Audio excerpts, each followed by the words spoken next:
Thanks for the support as a channel member, Jonathan Scatoff. Well, despite what I thought was a really good start to the season, we still somehow find ourselves in 6th place, where we finished last season. But it's been a much more fun 6th place so far. I think that will stop me getting sacked.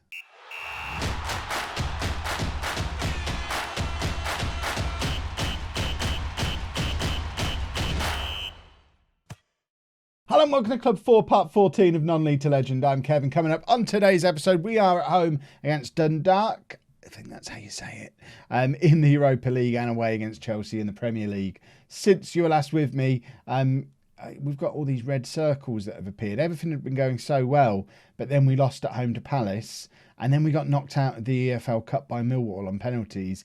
And then we lost against Manchester City, thanks to some fella called Kylian Mbappe. Never heard of him. He just ruined my day. City were actually below us in the league. And they've now, in fact, we've dropped down to 7th. We're lower than we were at the start. Oh, we're lower than we were last season.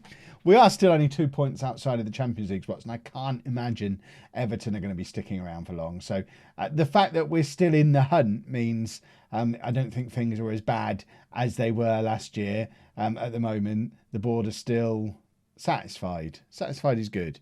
I can handle them being satisfied. I'm still on a C+, which isn't ideal. But I don't think, oh, by the way, there were people asking if I'd fixed the staff. Yes, there you go. There's your proof that I fixed the staff. I don't think I'm in imminent danger of getting fired. So they're the very insecure people. These are the insecure people. I'm now up in the stable category. So I don't need to worry at the moment. We're good. We're not getting sacked today. So this is the team for the game against Dundalk. We've got Francisco in goal. I think it's Francisco's first appearance of the season. Oh no, he must have played in an early EFL Cup game. He has played 4 times internationally though. So he's still playing regularly for Portugal despite not getting in our team. So we'll give him a game today. We've got Kidd, Milenkovic, Banfalvi and Kawamata as our defence. We're trying Van Houston as the defensive midfielder today because we can't just keep playing Vargas hoping he's not going to get injured. So we've tried Milenkovic there in a previous European game. We're now trying Van Houston. Probably playing him as a playmaker isn't ideal, but actually looking at what he can do there, it's the best of a pretty poor selection. So we'll try him as the playmaker.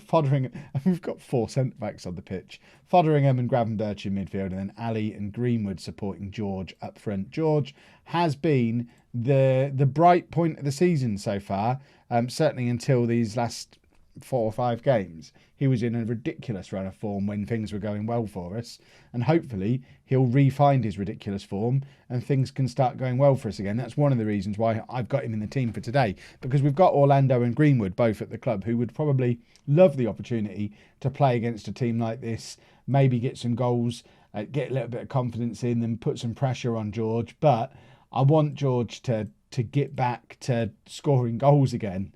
So we're going to get him on there today, get him scoring some goals, and quite apart from anything else, I think a win today will qualify us for the next round, which isn't a huge achievement when you're playing Thursday night football. George is in here for the first highlight of the game, and he scores. There you go. He's back, boys and girls. Or is he? Have we gone for an offside decision? We've gone to the little telly. It's been disallowed. No luck. Let's have a look at it on the Oh, come on. Rubbish. There's no daylight there. I don't know what the official rule is at the moment. There was no daylight though. I remember daylight was a thing at one point. But what I was saying is, bearing in mind how difficult we found Europe in general last year, although it's not the best achievement in the history of Tottenham Hotspur, us qualifying with 2 games to spare, it is a lot better than things could have been and have been in the past. So it would be nice to achieve. I don't know why I'm bothering setting that screen up right. We know it's never going to stay like that. People have speculated that it does that because I swap back and forth between my PC and my Mac. I recorded the last episode on the PC. I played the in-betweeny bits on the PC. I haven't touched Football Manager on my Mac for like 3 episodes now, and it still goes back to that. So it's not the Mac that's doing it. It's just the universe messing with me constantly. Sevilla are 2-0 up in their game. Dundalk have... Did I just see we've had 81% possession? I'm going to be assertive and say I'm far from pleased with what I've just seen. So we should be ahead. We've had 82% possession. Have you ever seen a possession stat that high? 83. There you go. You've seen a higher one.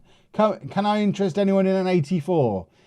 Believe it or not, we've got the ball. Gravenberch with the free kick. Milenkovic heads just over. Sevilla are, I mean, to be fair, with Sevilla winning, even a draw here is enough for us to qualify with 2 games to spare. But I don't think there's anything to celebrate qualifying by drawing at home to a team from the Irish League. No disrespect to the Irish League, other than the fact that obviously you're not the Premier League. So that probably is a little disrespectful, but justified disrespect, I think. Obviously Spurs should be winning 4 or 5-0 at this point. Greenwood. Cross comes over. There's Dele Alli. There is a goal.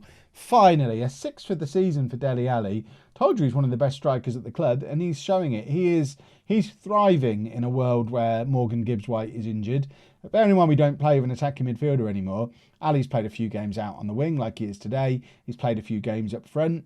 And he's scoring some goals. He's having a little bit of a resurgence now. I think he's 31, so there's still a little bit of life left in him as well. I don't need to send him out to pasture like I did with Harry Kane, who turns 34 any time now, I think.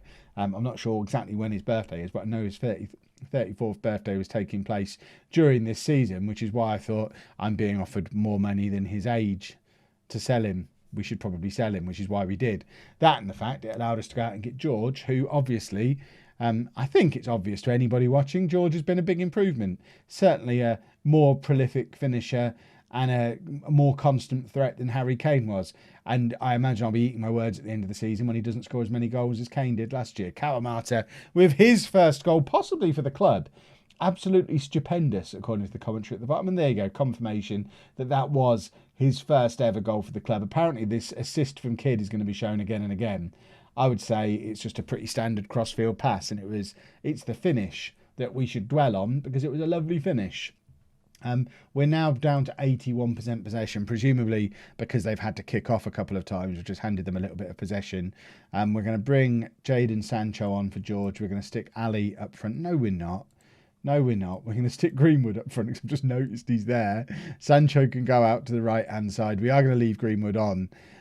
We'll take Ali off and bring Maddison on. We're going to give Greenwood the last 20 minutes to just hopefully get a goal. Greenwood is a bit of a problem because I'm paying him so much money and he doesn't fit into this complete forward role that I want him to play.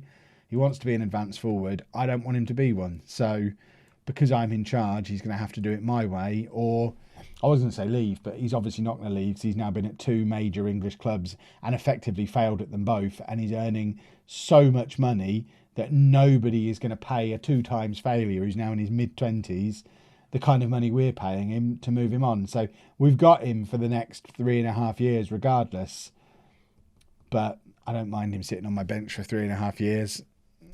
Honest. I probably need to find a way to fit him into the team, don't I? But we're not going to worry about that right now because we have nothing to worry about right now because we've made it through to the knockout rounds of the Europa League with 2 games to spare. If we'd have been that efficient in Europe last year, I probably never would have been in danger of getting fired. So that I'm assuming we have anyway. We haven't actually had confirmation come through. How do we get back to where I want to be? Group G. I mean, we definitely have. Oh, there you go. There's your Q. Q for qualify, I think it is. Let's play Chelsea. Nice big selection of changes for the Chelsea game then to get us back to something resembling a first choice team. Pickford in goal, a back four of Sessegnon, Milenkovic, Banfalvi and Jair. Vargas behind João Victor and Rott in midfield. Ali and Sancho supporting George up front. Let's get into the game and hopefully right the wrongs from the Manchester City game. The thing that I'm a little bit worried about is that even the games we've won in the last half dozen games or so, like the one we've just seen, we haven't played particularly well, although we did get a whole load of possession in the last game. So I guess that was a positive, but less positive is how few goals we scored, considering just how much of the time we spent with the ball. We've conceded a goal after less than... It's been disallowed. That's fine. We don't need to worry about that.